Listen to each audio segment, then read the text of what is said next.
Assalamualaikum warahmatullahi wabarakatuh. Halo anak-anak, berjumpa lagi dengan saya dalam video pembelajaran kelas 5. Pada video kali ini, kita akan belajar pada tema 5 ekosistem, subtema 1 komponen ekosistem, pembelajaran 1. Sebelum kalian mengikuti pembelajaran hari ini, kalian bisa menyiapkan alat tulisnya terlebih dahulu ya. Bagaimana? Sudah siap untuk mengikuti video pembelajaran? Apa yang akan kita pelajari pada video kali ini? Kali ini kita akan belajar tentang menemukan pokok-pokok pikiran pada teks non-fiksi. Mengklasifikasikan penggolongan hewan berdasarkan jenis makanannya. Nanti kita akan membuat bagan penggolongan hewan berdasarkan jenis makanannya. Membuat teks non-fiksi tentang jenis makanan hewan. Sudah siap untuk belajar? Sekarang, mari kita perhatikan gambar berikut. Coba kalian temukan apa perbedaan dari kedua gambar tersebut. Ya, gambar pertama memiliki struktur alam berupa tebing. Ini berisi hanya bebatuan saja, bebatuan, air, dan tidak terdapat tumbuhan sedikit pun. Tetapi pada gambar yang kedua, struktur alamnya berupa dataran rendah. Di sini terdapat beberapa tumbuhan, ada tumbuhan dan ada rumput. Sehingga pada gambar yang kedua terlihat lebih subur dibandingkan gambar yang pertama terlihat gersang. Pada gambar yang pertama tidak terdapat hewan. Sedangkan gambar yang kedua banyak sekali terdapat hewan ya. Ada gajah, ada burung, ada ikan, dan lain sebagainya. Di gambar pertama, karena tidak ada makhluk hidup sedikit pun di sini, sehingga tidak ada interaksi antara unsur dan unsur abiotik. Sedangkan pada gambar yang kedua, karena di sini ada tumbuhan, ada hewan, maka terdapat interaksi antara unsur biotik berupa makhluk hidup, benda hidup, dan unsur abiotik, benda tak hidup. Contohnya di sini adalah air dan batuan. Dari kedua gambar tersebut, apa yang kalian ketahui tentang ekosistem? Ya, ekosistem adalah interaksi antara makhluk hidup dan benda-benda tak hidup pada sebuah lingkungan. Jadi, dari dua gambar ini yang termasuk ke dalam ekosistem adalah gambar yang kedua ya, karena di sini ada interaksi antara unsur bio benda hidup dan unsur abiotik. Untuk lebih jelasnya tentang ekosistem, kalian bisa membaca teks non-fiksi berikut. Berikut ini adalah teks yang berjudul ekosistem. Teks yang berjudul ekosistem ini masuk ke dalam golongan teks non-fiksi. Apa itu teks non-fiksi? Teks non-fiksi adalah teks yang berisi informasi berdasarkan fakta atau kenyataan. Teks non-fiksi dapat kita temukan dalam artikel, surat kabar, atau majalah. Dalam teks non-fiksi, informasi-informasi yang disajikan tentunya memiliki keterkaitan satu sama lain secara berurutan sesuai kenyataan yang ada. Informasi-informasi tersebut disusun hingga menjadi sebuah paragraf yang padu. Setelah itu, paragraf-paragraf digabungkan hingga menjadi sebuah teks fiksi. Teks non-fiksi berikut bisa kalian baca ya, yang berjudul ekosistem. Ini adalah paragraf 1.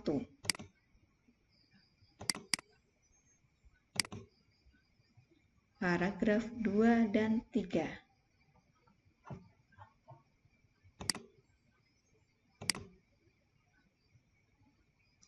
Paragraf 4.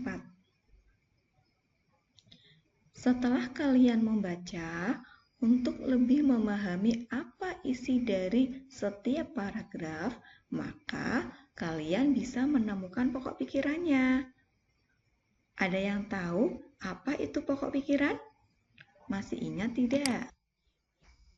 Pokok pikiran adalah ide atau gagasan yang menjadi pokok pengembangan paragraf. Nama lain pokok pikiran adalah gagasan utama, gagasan pokok, atau ide pokok. Jadi jangan bingung ya ketika di buku menyebutkan gagasan utama atau gagasan pokok. Itu semuanya sama. Ide pokok ini terdapat dalam kalimat utama. Apa yang dimaksud dengan kalimat utama? Kalimat utama adalah kalimat atau gagasan yang dijadikan sebagai dasar untuk mengembangkan kalimat menjadi sebuah paragraf. Kemudian, apa yang dimaksud dengan kalimat penjelas? Kalimat penjelas adalah kalimat yang berisi penjabaran dari kalimat utama. Jenis paragraf berdasarkan letak kalimat utama. Jika kalimat utama terletak di awal paragraf, maka disebut paragraf deduktif. Jika kalimat utamanya terletak di akhir paragraf, disebut paragraf induktif. Jika kalimat utamanya terletak di awal dan di akhir, maka disebut paragraf deduktif induktif.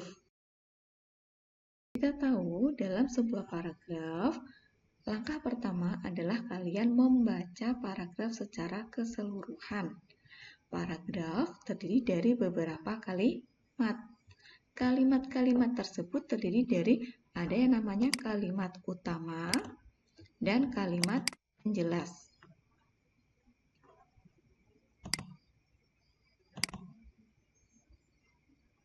Bagaimana cara menentukan pikiran utama? Kita tahu dalam sebuah paragraf terdiri dari beberapa kalimat. Ya, ada kalimat utama dan kalimat penjelas. Cara menentukan pikiran utama adalah dengan menemukan kalimat utama dalam bacaan terlebih dahulu.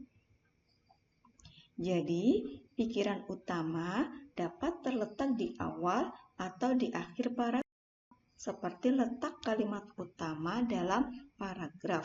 Jadi, untuk menentukan pikiran utama, kalian baca terlebih dahulu dalam satu paragraf secara keseluruhan.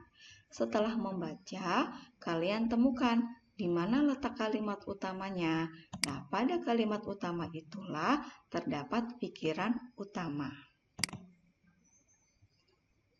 Sekarang, contoh paragraf 1 ya. Dari teks yang berjudul ekosistem tadi, kita berlatih bagaimana cara menemukan pikiran utama dalam sebuah teks non-fiksi. Sekarang perhatikan teks berikut. Kita baca dulu ya. Semua makhluk hidup memerlukan lingkungan tertentu untuk memenuhi kebutuhannya.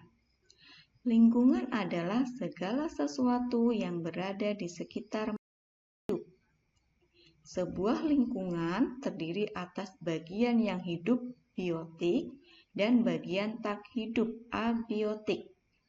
Bagian yang hidup di sebuah lingkungan terdiri atas tumbuhan, hewan, dan makhluk hidup lainnya.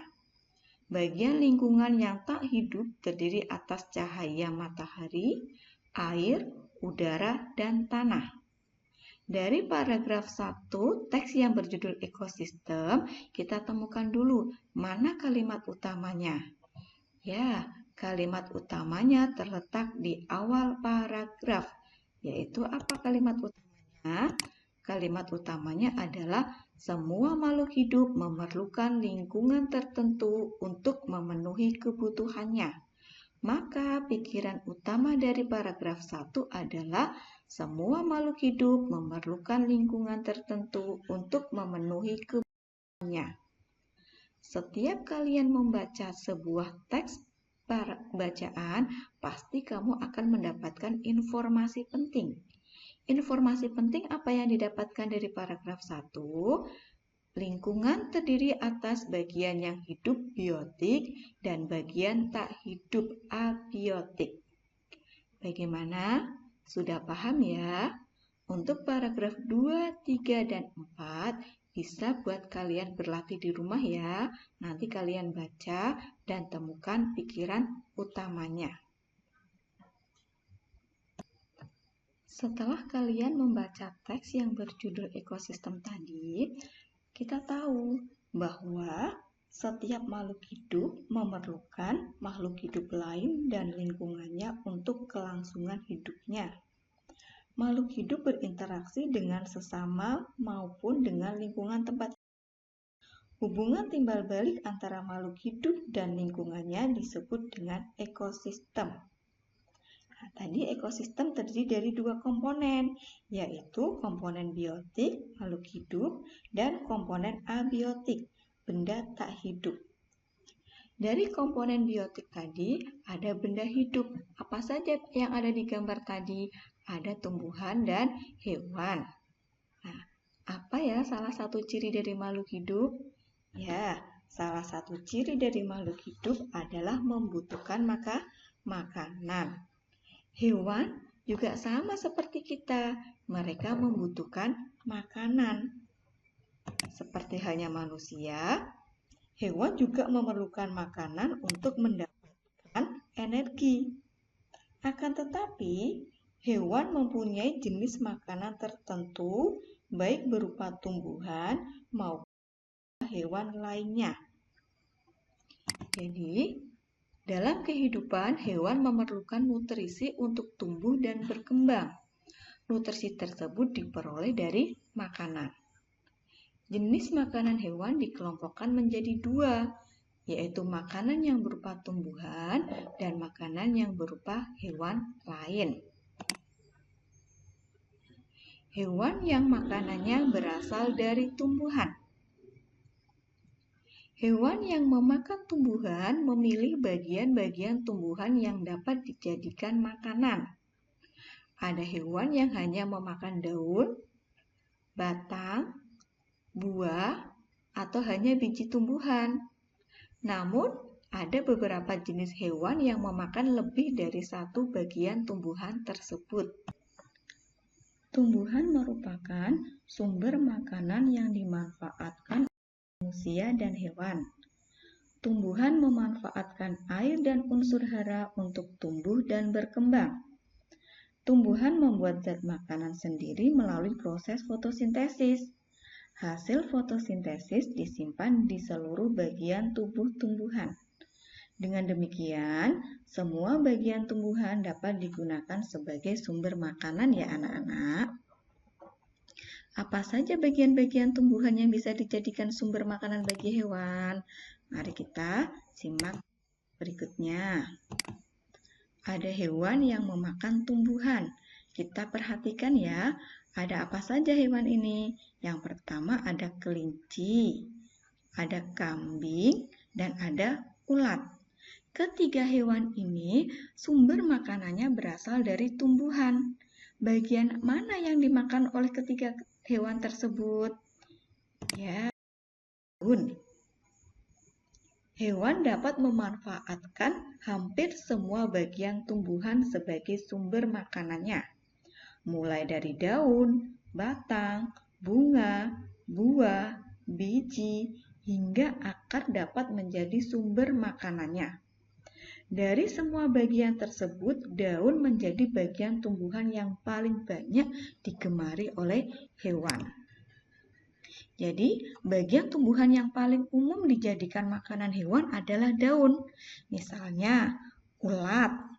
Ulat banyak terdapat di daun-daun tumbuhan. Contoh hewan lain yang memakan daun adalah kelinci, kambing, rusa, zebra. Dan masih banyak yang lainnya ya. Coba perhatikan kembali. Ada panda dan sapi. Kira-kira dua hewan ini memakan bagian tumbuhan yang mana ya? Ya, panda dan sapi memanfaatkan batang sebagai sumber makanannya. Bagian batang tumbuhan yang paling sering dikonsumsi adalah batang yang tidak berkambium. Artinya, batangnya tidak bisa tumbuh dengan besar. Contohnya adalah batang padi ataupun jagung. Bagian batang tumbuhan yang paling sering dikonsumsi adalah batang yang tidak berkambium. Contohnya apa? Batang padi ataupun jagung. Contoh hewan yang memanfaatkan batang sebagai sumbernya adalah sapi dan kerbau yang menyukai batang padi dan batang rumput. Batang padi yang masih muda juga dimakan oleh tikus. Dan panda sangat menyukai batang bambu muda. Berikutnya ya. Ada orang utan dan tupai. Orang utan dan tupai kira-kira makan bagian tumbuhan yang mana ya? Iya, bagian buah sangat digemari oleh orang utan dan tupai. Hampir kebanyakan jenis hewan mengkonsumsi buah seperti monyet dan burung. Selain burung, tupai merupakan jenis hewan yang mengkonsumsi buah sebagai sumber makanannya. Contoh lain seperti burung jalak yang gemar dengan buah pepaya. Kemudian ada monyet yang suka dengan buah pisang. Tetapi pernah tidak kalian memakan buah, kemudian di dalamnya ada belatungnya atau ada ulatnya? Sering ya. Nah, hal ini juga sangat merugikan para petani buah karena buah yang ia hasilkan tidak bisa dijual. Perhatikan berikutnya. Ada burung nuri dan burung pipit. Nah, kedua burung tersebut memanfaatkan bagian yang mana sebagai sumber makanannya? Iya, biji-bijian. Biji-bijian merupakan sumber makanan yang dikonsumsi oleh sebagian burung. Contohnya, burung perkutut dan burung pipit. Biji padi sering menjadi incaran burung pipit. Biji kenari sangat disukai para tupai. Selain hewan-hewan itu memakan tumbuhan sebagai sumber makanannya, ada hewan yang memanfaatkan hewan lain sebagai sumber makanannya. Perhatikan, ada kucing, singa, harimau, dan buaya. Nah, keempat hewan ini apa sumber makanannya anak-anak? Ya, kita lihat. Ternyata 4 hewan ini sumber makanannya berasal dari hewan lain. Hewan juga ada yang memakan hewan lain sebagai sumber makanannya. Hewan merupakan sumber makanan bagi hewan lainnya. Biasanya, hewan yang menjadi sumber makanan bagi hewan lain adalah hewan pemakan tumbuhan. Akan tetapi, ada juga hewan pemakan daging yang dimakan oleh pemakan daging lainnya. Hewan kecil akan menjadi mangsa atau makanan bagi hewan yang berukuran lebih besar. Semua bagian tumbuhan hewan kecil akan habis dimakan hewan tersebut. Sebagai contoh, nyamuk dimakan cicak, serangga dimakan katak, kutu dimakan burung jalak, katak dimakan ular, ayam dimakan musang, dan ikan dimakan beruang. Hewan berukuran besar juga menjadi mangsa hewan besar. Sebagai contoh, rusa dimakan harimau, kerbau dimakan komodo, dan zebra dimakan buaya. Namun, tidak seluruh bagian tubuh hewan besar akan habis dimakan. ada bagian-bagian tertentu yang tersisa seperti rambut, bulu, tulang, tengkorak, dan tanduk. Jadi, tidak selamanya hewan bertubuh kecil menjadi mangsa hewan besar ya. Ada juga hewan kecil yang memanfaatkan hewan besar sebagai sumber makanannya. Apa contohnya? Nyamuk dan kutu. Nyamuk dan kutu menghisap darah dari hewan-hewan besar seperti kerbau dan sapi. Bagaimana dengan sumber makanan hewan berikut? Perhatikan, ada ayam. Kalian punya ayam? Pernah ya lihat ayam itu makannya apa? Kemudian tikus. Kira-kira kedua hewan ini sumber makanannya berasal dari mana ya? Ya, kita tahu bahwa ayam biasanya dia makan berupa apa? Ada biji-bijian, berupa apa? Beras atau jagung. Dia makan daun muda, makan serangga, cacing, dan ikan-ikan kecil. Sementara tikus, dia makan berupa apa? Padi, singkong, cacing, burung, dan anak ayam. Jadi, ada juga hewan yang sumber makanannya berasal dari tumbuhan dan hewan lain. Berdasarkan sumber makanannya, ada hewan yang memakan tumbuhan, ada pula hewan yang hanya memakan hewan lain. Selain itu, ada hewan yang sumber makanannya berasal dari tumbuhan dan hewan. Contohnya seperti tadi, ayam dan tikus.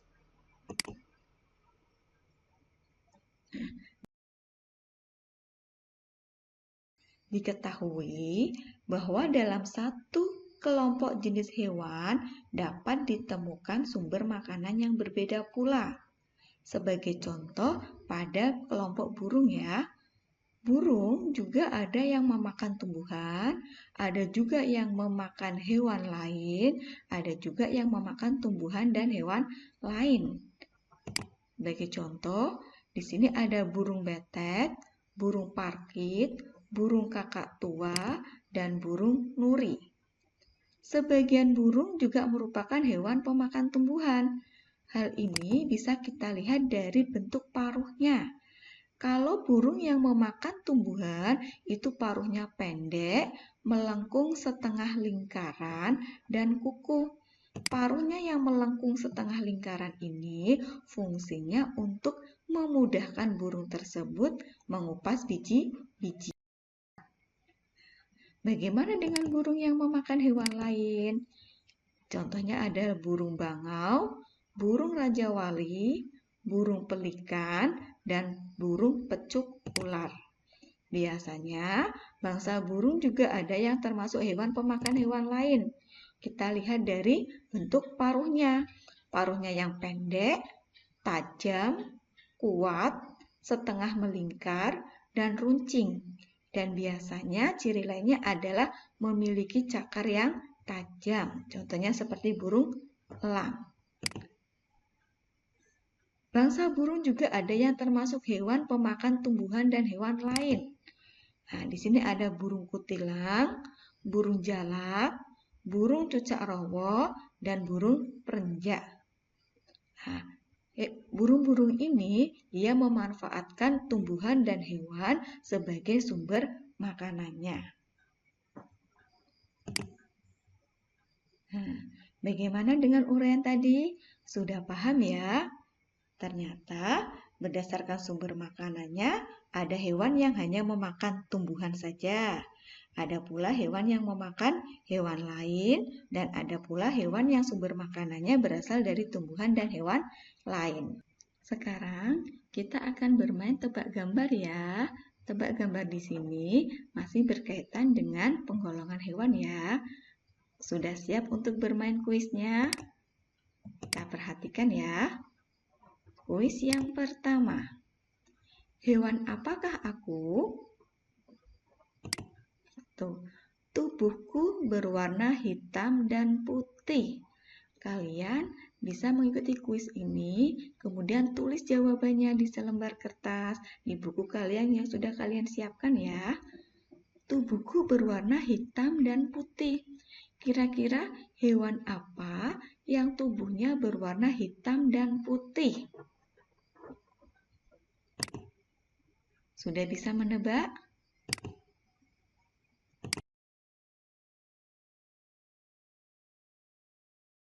Yang kedua, aku berasal dari negeri tirai bambu, Tiongkok. Ayo, kira-kira hewan apa? Aku suka makan batang bambu muda. Hewannya adalah panda. Siap untuk kuis yang kedua? Hewan apakah aku? Hewan apakah aku? 1. Aku hewan asli Indonesia. Berarti hewan ini hewan yang berasal dari Indonesia. Kira-kira hewan apa? Sudah terlihat gambarnya? Kira-kira apa ya? Aku suka makan daging. Berarti hewan ini sumber makanannya adalah berupa hewan lain, yaitu daging. Kira-kira namaku jadi nama salah satu pulau di Indonesia. Nama yang paling terkenal, pulau yang menjadi pusat hewan tersebut, yang sangat terkenal sampai mancanegara. Hewan apakah aku? Ya, hewan komodo. Kuis berikutnya, yang ketiga. Hewan apakah aku? Tubuhku besar dan kuat. Berarti hewan ini memiliki tubuh yang besar dan kuat. Kira-kira apa ya? Aku suka makan daging. Hewannya, sumber makanannya berupa daging. Aku juga suka makan madu. Dia makan daging, dia juga makan madu. Berarti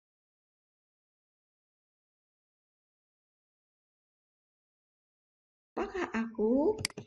Ya, hewan ini adalah beruang madu. Bagaimana dengan pembelajaran hari ini? Menyenangkan? Apa kesimpulan dari pembelajaran hari ini? Kesimpulannya adalah yang pertama, pikiran utama atau ide pokok adalah dasar yang menjadi dasar pengembangan paragraf. Ide pokok terdapat dalam kalimat utama. Untuk menentukan kalimat utama, kita bisa membaca paragraf sampai selesai. Kemudian kita menentukan kalimat utama. Pada kalimat utama itulah terletak ide pokoknya. Letak ide pokok berada di awal, deduktif, di akhir, induktif, di awal.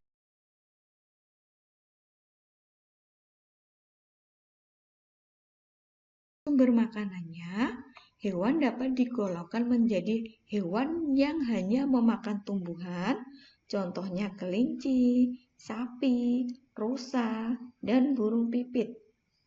Ada pula hewan yang memakan hewan lain, contohnya buaya, kucing, harimau, dan hewan yang memakan tumbuhan dan hewan lain, contohnya seperti ayam dan tikus. Nanti kalian di rumah bisa belajar lebih lanjut ya. Kalian amati hewan-hewan yang ada di sekitar lingkungan kalian. Kalian bisa mencari gambar-gambar hewan yang melalui majalah, buku, atau surat kabar. Nanti kalian bisa berlatih, kalian cari gambar hewannya apa, ditempelkan, nama hewannya apa, misalnya ayam. Ayam tadi makannya apa? Oh, tumbuhan dan hewan lain. Berarti di sini masuk ke dalam golongan makan apa? Hewan dan tumbuhan. Nanti setelah kalian sudah membuat tabelnya, kalian bisa membuat bagan penggolongan hewan. Nanti hewan apa yang makan tumbuhan? Kemudian hewan apa saja yang memakan hewan lain. Dan yang terakhir, hewan apa yang nanti dari hewan-hewan yang sudah kalian amati tadi, kalian bisa membuat bagan penggolongan hewan seperti contoh. Bisa juga kalian bisa dengan kreasi diri kalian sendiri ya. Nanti masukkan hewan-hewan yang sudah kalian amati ke dalam bagan tersebut. Nanti hewan apa yang makan tumbuhan, hewan yang makan hewan, kemudian hewan yang makan tumbuhan dan hewan lain. Nanti bisa kalian lakukan sendiri di rumah bersama orang tua ya. Bagaimana dengan pembelajaran hari ini? Semoga video pembelajaran hari ini bermanfaat ya. Semoga bermanfaat untuk kalian sebagai menambah wawasan pengetahuan kalian. Jangan lupa tetap rajin belajar. Rajin belajar dan hormati kedua orang tua. Ingat, pendidikan bukan hanya berasal dari pendidikan. Terima kasih. Wassalamualaikum warahmatullahi wabarakatuh.